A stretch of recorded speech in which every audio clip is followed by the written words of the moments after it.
కార్మిక మంత్రి వాసంశెట్టి సుభాష్ ఎమ్మెల్సీ ఎన్నికల ప్రచారంలో భాగంగా అవనిగడ్డలో ఇంటింటికి తిరిగి ఓట్లను అభ్యర్థించారు.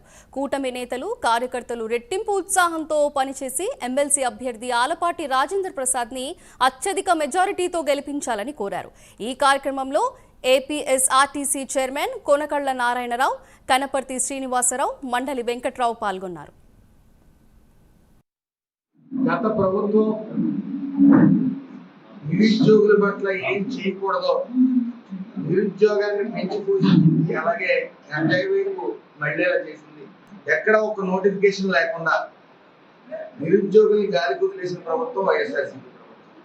మరి ఈ 8 నెలల ఎన్డీఏ కూటమి పాలనలో నారా చంద్రబాబు నాయుడు గారు కానీ, పవన్ కళ్యాణ్ గారు కానీ, లోకేష్ గారు కానీ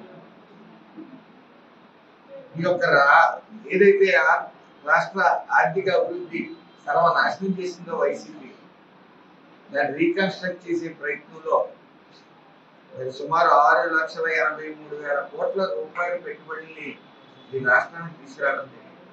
దాని నిమిత్తం సుమారు 5 లక్షల ఉద్యోగాలని రానున్న 2 సంవత్సరాల్లో ఇవ్వబోతా ఉంది.